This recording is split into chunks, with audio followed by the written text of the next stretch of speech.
Welcome to Raising the Bar, the podcast that pulls back the curtain on the country's most successful leaders and how they elevate their business and their teams. Please welcome our host, Alison DePauli.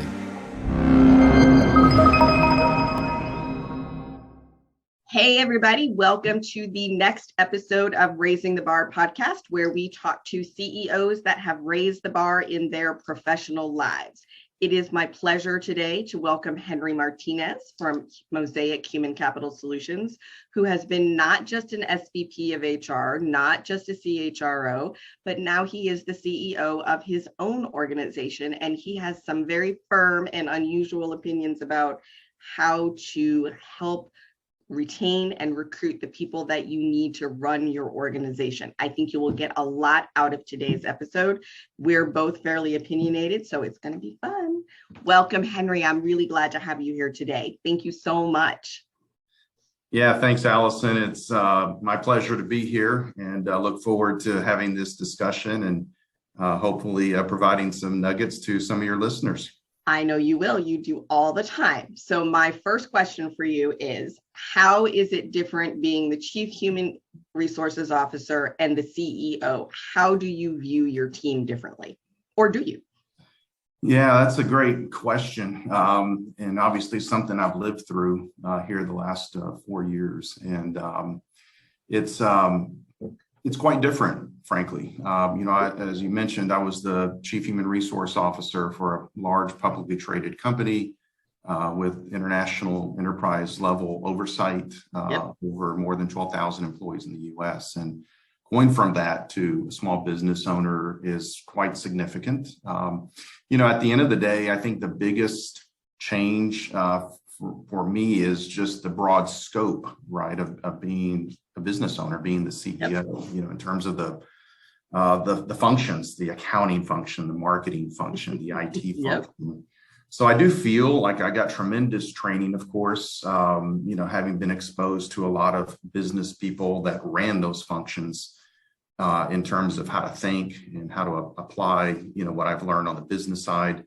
But it's been a development for me, for sure, because you have to think across functions. And so that's been a challenge. As far as the people, Allison, I've always, frankly, enjoyed the leadership part of being in a leadership role. I've enjoyed the challenges, that came with that, selecting team members, developing team members.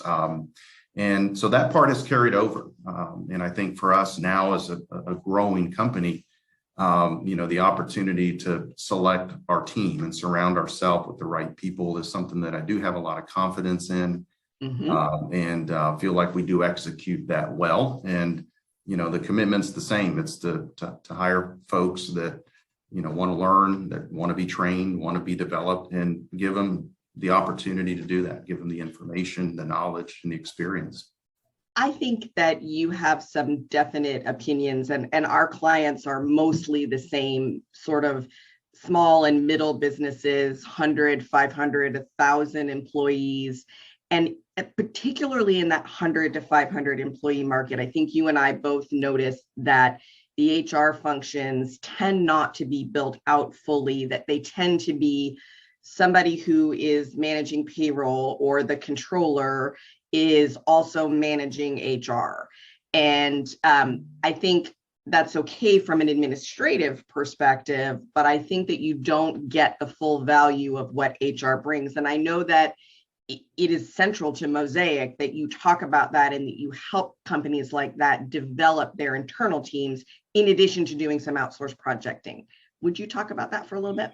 Yeah, absolutely. As you point out, that's been an observation of mine for quite some time. So not just in the middle market space that, I spend a lot of time in, but just in general, the human resource function, which I've been part of my entire career. So, I'm partly to blame for this, this dilemma that we're in, which is that the function itself, historically, in my opinion, has become too compliance focused. And as a result, those of us in the field have been trained that way. We think that way, and we view everything from a compliance perspective. which I don't want to downplay. That is important, right? We have to do things right. We have to do things correctly. So I'm not advocating that we shouldn't do those things, but there's not a competitive advantage. That, to me, that's sort of like the ticket to entry, right? You have to do things right. You have to pay employees correctly. Those are essential functions.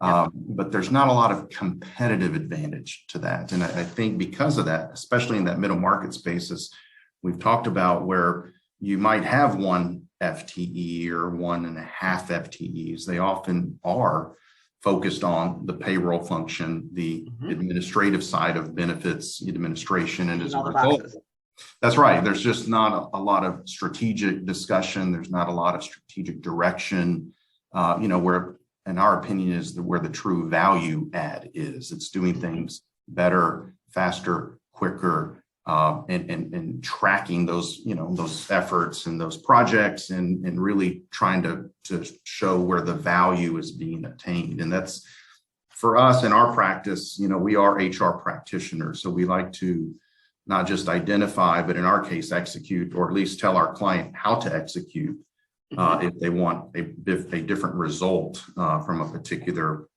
function, like say recruiting or talent acquisition.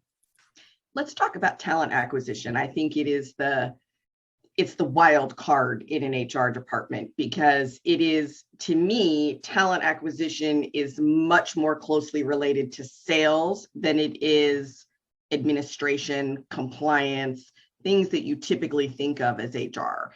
And I think that you have a similar feel for that.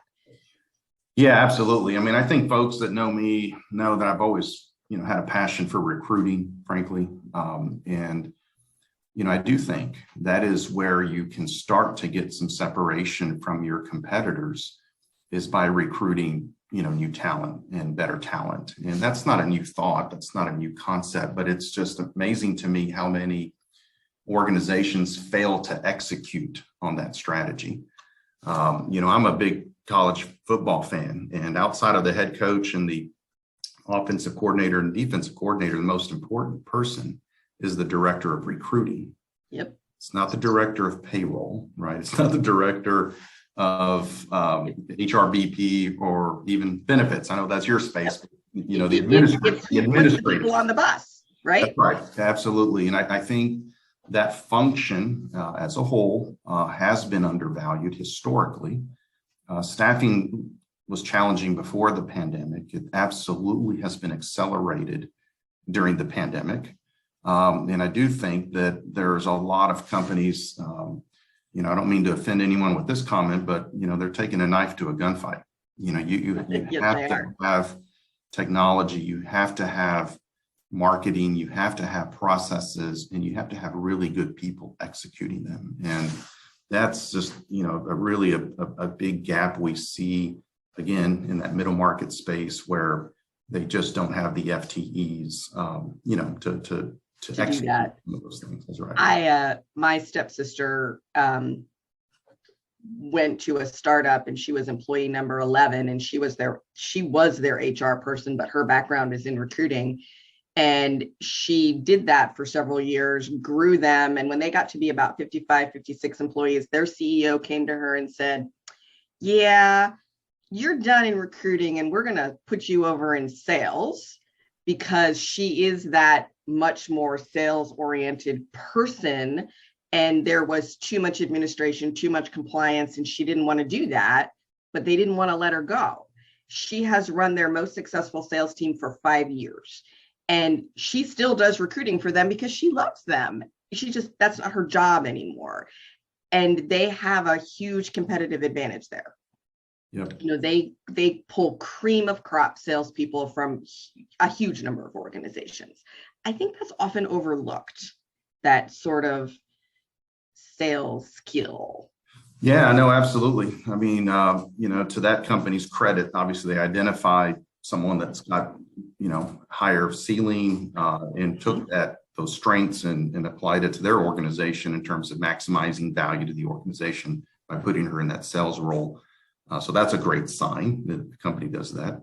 But at the same time, hopefully they did recognize that the skills that she used, I'm sure she was extremely effective in her HR role, particularly the recruiting role. Yes. Because the recruiting is sales. I mean, you are selling the organization. And a lot of folks that ask me, and I often say this, one of the best things you can do to improve the quality of hires is to improve the person that's making the decisions, right? Good people hire good people. Good people identify other good people. It's the old birds of a feather. Yep. So, if you really want to change nothing with your process, but want to improve quality, my suggestion would be to really take a close look at your hiring process and who is making the hiring decisions. Because again, we hire people like ourselves, which is a good thing and a bad thing. But being mindful of that and, rotating folks through perhaps your recruiting function so that you're getting diversity and you're getting, what you need from a skill set standpoint is absolutely, I think, critical. People, I'll just say this, Allison, that are doing recruiting have to be passionate about people. And their organization. They have to want to sell it. And, unfortunately, I tell folks all the time, I mean, there's some super fantastic HR folks that want nothing to do with recruiting. I mean, it is its own unique animal inside the HR space. And I think that's where a lot of leaders, middle market leaders, struggle because they just assume it's all the same. Well, if you're good at payroll, then you must be good at recruiting. And it just doesn't work that way. It's a different mindset. It's a different workflow, and it's a different presentation. And I think that's what we often see, right? Too many functions jumbled up, especially into one body. Into one body. And that's it's a killer right now in today's market. I often tell folks that I speak to that, for those companies, let's just take an example of a manufacturing production company. Maybe they're 20, 30, 40 FTE short. It's affecting production. It's affecting output. It's affecting the economics of the business. You absolutely need a dedicated recruiter. You need a good one. And if you get one, put them in cost of goods sold. Okay. Don't put them in G&A. Because if you put them in G&A, we know what's going to happen. You're trying to eliminate G&A, right? And that's where HR lives. But in the case of recruiting, I think that's the cost of doing business. You've got to get that cost into your cost of goods sold. And obviously they need to be productive. You need to get a return on the investment. There's other things that go along with it. But I think that's part of the shift that needs to happen with people's perspective on human resources and human capital. It's not an expense, it's an investment. And but that does create a whole another conversation because you have to make sure you're getting returns on these investments. And there are ways to do that, because you just don't want to, investing in a bad resource is not going to give you the outcome that you want. Yes. We have that same discussion with benefits that normally it is an SGA expense, but if you look at it as we say a capital cost and not an SG&A expense. But if you look at it as part of cost of goods sold, you can start to measure it and manage it. And that is a subject for another day, but there are tools where you can measure and manage. And I would suspect that many of the best recruiting tools are very similar to the best sales tools in sort of spotlighting or highlighting who you should be talking to and what kind of return you're getting for that. But I also think it goes to how you're managing the rest of your systems, right? If you are a system-driven organization and you have good processes in place to measure everything else, you can apply those into your HR department. Yeah, absolutely. I mean, it's often not done, I think. Is that your experience also? Oh, absolutely. Yeah, 100%, Allison. I mean, one of the things that we find ourselves doing, especially right now, take the current market from our perspective, applicant tracking systems and applicant flow is down year over year, anywhere from 50 to 70%, right? These are just applicants that have evaporated. And so there is a lot of very interesting dynamics, obviously, that have, that there are out there to explain where some of these people went. Let's talk about that in a minute, because I think that's important. Yeah, we'll come back to it. I think what I tell folks is, look, the market's the market. There's the market is the market. Our role in HR is to be effective in this market, regardless of what the market is. And so what we try to do is focus our clients on what they have control over, and that's execution of their internal processes. So just like you said, it's your internal process, it's your internal execution. You may not have as much applicant flow as you did last year, or at this point, I guess we almost have to say 2 years ago, pre-pandemic. But what are you yielding of the folks that you do have, and what are your KPIs, and what are your metrics, and what are your, what are you tracking? You can't measure what you don't track, and it's really, almost fascinating to me to, see, middle market companies that frankly still are not on an applicant tracking system. There are a lot. They have no data. Mm-hmm. And so, what's been the market's effect? The market itself can affect one company one way, and down the street, it could affect them very different. Yep. And we tend to generalize across the board, but it really matters is what's happening to my company, right? What is happening in my market, my micro market? Just here in San Antonio, where we are, there's micro markets inside of San Antonio. It depends on the geography. It depends on the part of town. But at the end of the day, the only thing that matters is your own data. And so we do spend a lot of time trying to get, frankly, that technology installed. And then, of course, you have to use it properly, which is probably another discussion all in itself. But, yes, you just got to start with the fundamentals. And I guess that's my message is there is plenty that companies have to focus on, whether it's talent acquisition, benefits, cost, benefit load, focus. I think there's more control than sometimes we realize. And I would agree with that. Yeah. And you just got to peel back, the layers of the onion and put a plan in place, put processes in place, put the right people in place, and start making sure that progress is being made, even in this really, really difficult labor market. Do you, if you can't manage recruitment yourself, do you recommend outsourcing it entirely, or is there a part of it that you should always control besides just the final decision making? Yeah, I think, the way we look at it, every organization's different, right? Whatever channel they're in, whatever vertical they're in, whatever their enterprise size is, whatever their, whatever their headcount, whatever they have to manage. We just want to see it done well, right? So whether our client is executing internally or outsourcing it, I think, if they do outsource it, they should use a partner that's very transparent about the processes that are being built, about the KPIs and the dashboards that are being built, so that the client can decide at some point whether to absorb, that function into the organization. So to answer your question, I think I've seen it outsource and be very, very effective. We all know that it can be outsourced and not be effective. Right? There's companies that obviously have it 100% internalized. It's not effective. So I think the real question is, being honest with, the evaluation internally, and where are we, on a scale of 1 to 10, are we a 2 or are we a 7? And, I think the real scorecard to that is the output.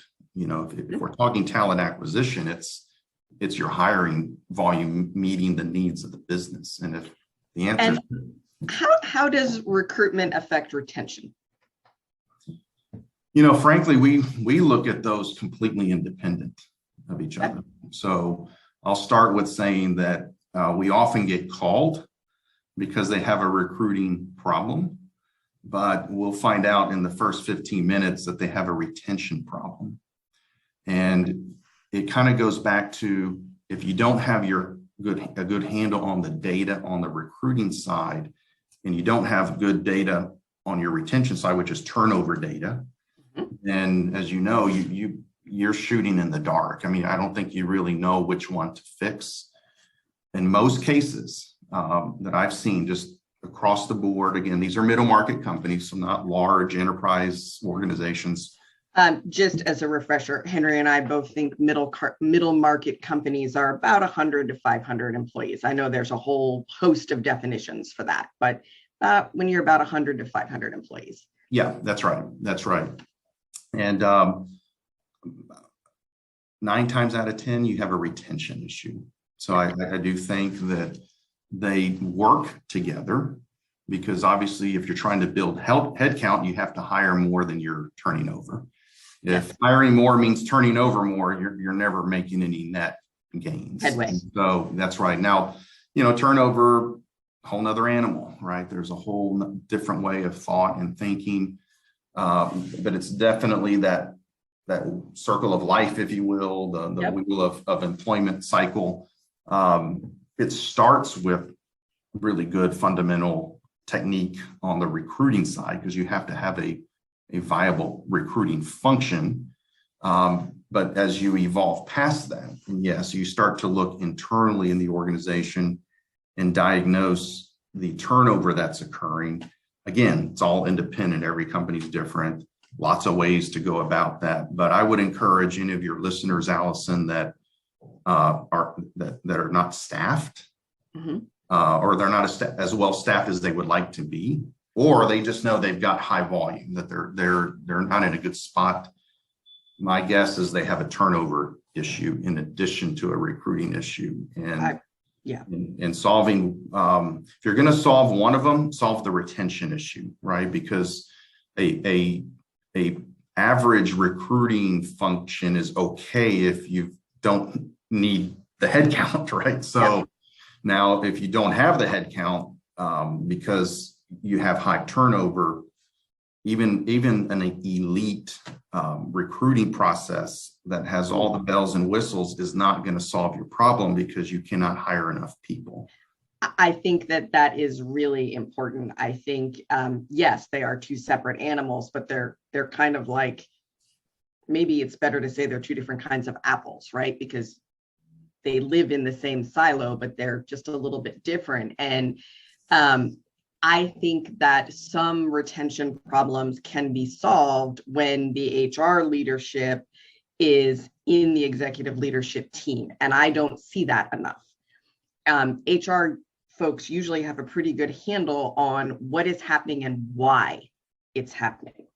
And I think when they're not involved in the leadership team, the senior leadership team, the executive leadership team, depending on how big you are and what you want to call it, I think that's a real loss to the executive team. I believe you share that perspective. Yeah, no, I would. I think, I mean, I've got a personal preference to have HR folks and to see HR folks that are very versatile. So number one, as you know, we do quite a bit of work and support in the manufacturing space. And so we actually like the production floor. We like the manufacturing floor. And, frankly, I think you want your HR person, whether that's a director level, they need to be present on the floor. Yeah. And so you have to collect data there. All the information that you need on what's causing your turnover is right there inside your company. That's right. It's on the floor, so to speak. And then, whether that's a chain of command, whether that's just very transparent communication, or whether it's the same person that goes down onto the floor and then walks up, for the afternoon executive meeting, absolutely should have the skill set to deliver what the leadership team needs to know about what's causing that turnover on the floor, or whatever the issue is. So yeah, I think you definitely want that you've always wanted it, but again, especially in this environment. But that person also has to, have really good, credible insight that adds value once decision makers know about it and have the authority to do something about it.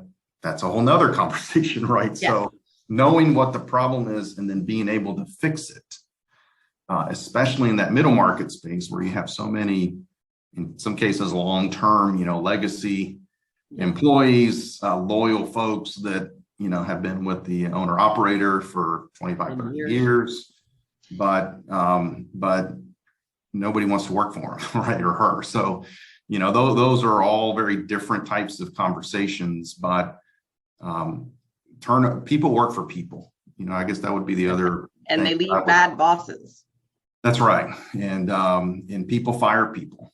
And so, I would encourage any of your listeners that are thinking about their organization is, to ask yourself, why are people firing your company?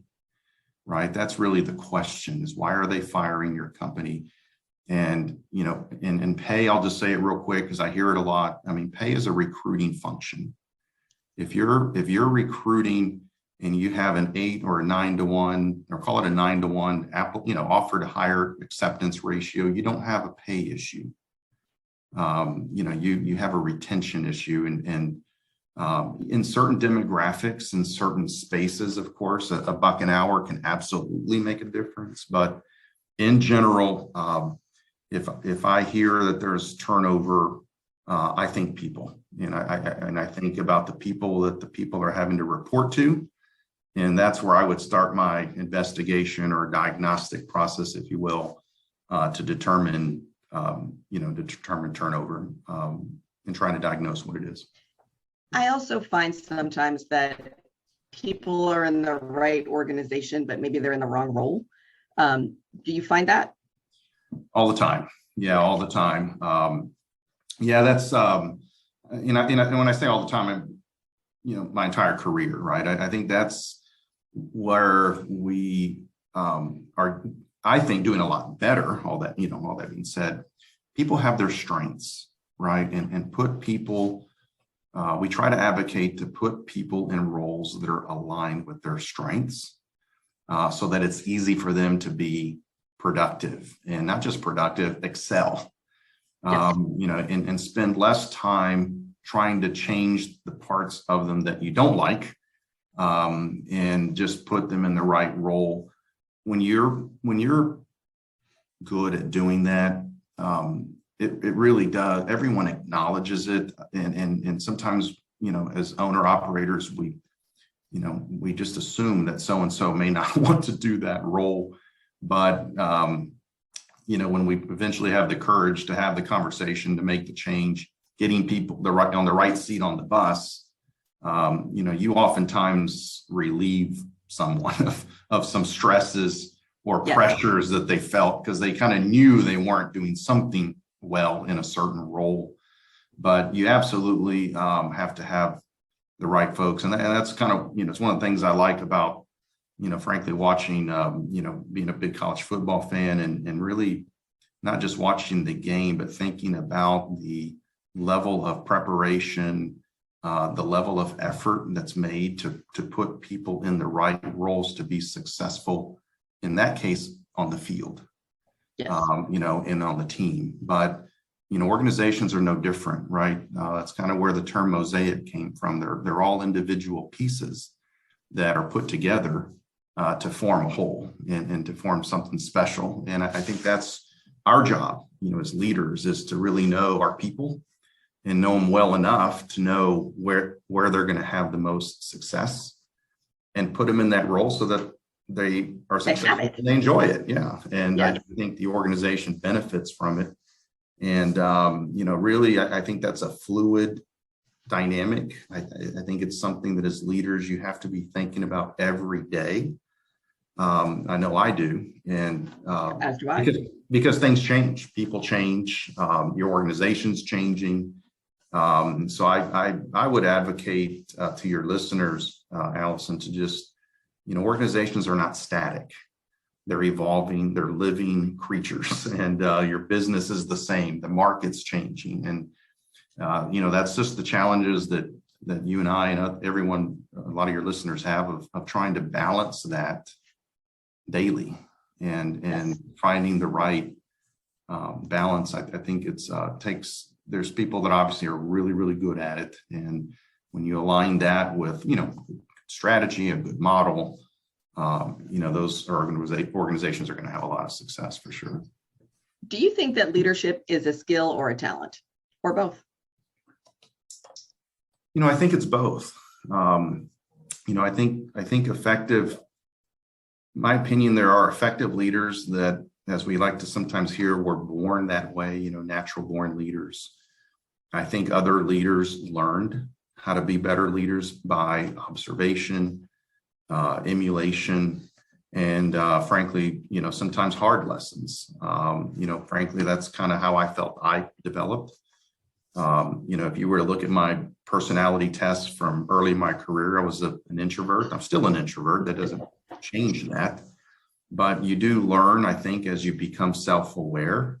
Yep. Again, by being surrounded by the right people and given the right, expectations and support to develop as a leader, which I absolutely credit Valero Energy and CST Brands for, because we were surrounded by some outstanding people that demanded excellence, and you learn to work in those environments. And of course, you have support. So I kind of feel like it's a combination of both. I think we do evolve as leaders as we get older, and some of that is just experience or wisdom, right? That we like to say. I think those are just life lessons that we've learned and have been doing it long enough to know what works and doesn't work. So I think if you're a natural born leader, that's fantastic. Natural skills, natural communication, natural ability to set goals, create accountability. The sky's the limit for that person for sure. But I think for those of us that weren't sort of born that way, I wouldn't give up, right? There's still an opportunity to develop.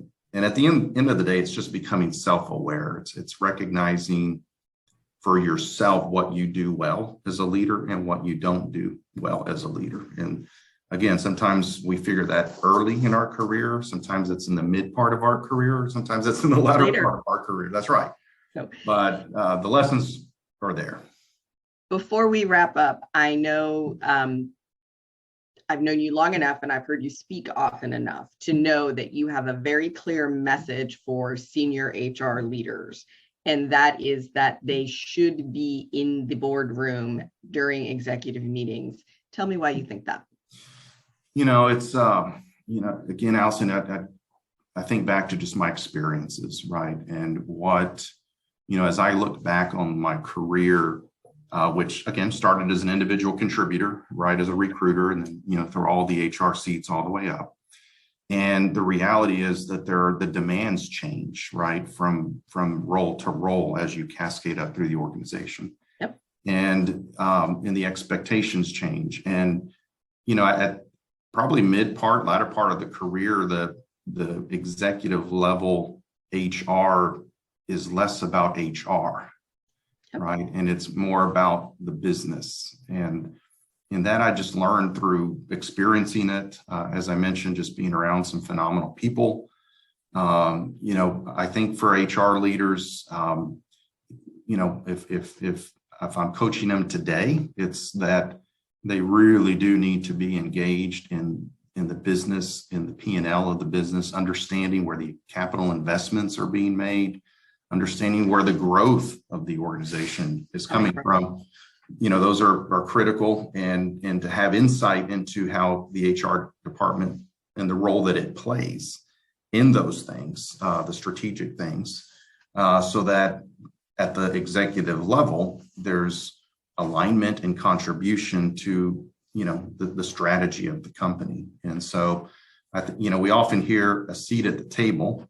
That's important, but what you do with that seat is also important. And I think, again, there's a lot of lessons there that, I've certainly have learned that, there's a lot to be contributed, but, you really have to be aligned with the direction and the strategy of the business and knowing what HR does to execute that. So I think that where we'll leave it today is that HR is often an overlooked function and can really contribute directly to the bottom line growth of an organization if you have good retention and good recruiting, then you can scale much more rapidly. And I think if you want to go from 100 to 200, that's a huge scale issue, right? That's a doubling or tripling of your business. And you need people, consistent people, to do that. And by managing HR more effectively and pulling it into the decision-making process, it gives you better growth. And I think often people don't think like that. Yeah, no, I would agree. And obviously, again, especially in that middle market space, Yep. right? Especially there, where resources are hard, right? It's hard to make decisions about where resources go. I'm not, I don't want to underestimate that. Yeah, no, that's right. I think at the end of the day, if a company has a 5-year growth strategy, then they need to know what the realities are of today in terms of where they are and what's needed, to go from here to there. I forget where I heard it, but it resonated with me. What gets you here doesn't get you there. Yep. And that's where the growth comes. And it's not always easy. There's risk, as business owners. That's if I went back to that first question you asked, what's another big difference of being a CHRO for a public company to a CEO of a small business? It's risk, and you take more risk. Yep. So I fully appreciate, your listeners, owner operators that have to take those risks. At the end of the day, I just want to make sure that if you take the risk, that you have a way to measure what the risk and the effect of the investment and trying to mitigate a risk. So, I think at the end of the day, the pandemic has accelerated the understanding that more is needed in the HR space, in the human capital space. And I hope companies take a step back and process that and come out with a little bit different perspective. And because I think we all benefit from it. The field of HR benefits from it. Yes. Companies benefit from it. The employees benefit from it. We didn't talk about training. We didn't talk about development. Those are other, important topics. But frankly, the community benefits from it because we do need more businesses in the community to help advance. Together, we're independent, but at the end of the day, we're all one, right? So we're all connected. Progress, that's right. So I think we'll leave it there today. Thank you so much. I think that was very, very helpful. Certainly to me as a business owner and managing risk and where we're growing and how we're growing. So thank you. And if you are listening and you enjoyed this, please give us a thumbs up. You can listen at Apple, Spotify, Stitcher, Google, the whole 9 yards. Subscribe. It helps us. Leave us a review. That helps us a lot. And we will see you next time. We hope you've enjoyed this episode. Raising the Bar is powered by Altiqe Consulting, the country's leading independent expert in healthcare cost containment. Astute employers know there's a better way to offer health insurance, and we help them achieve it.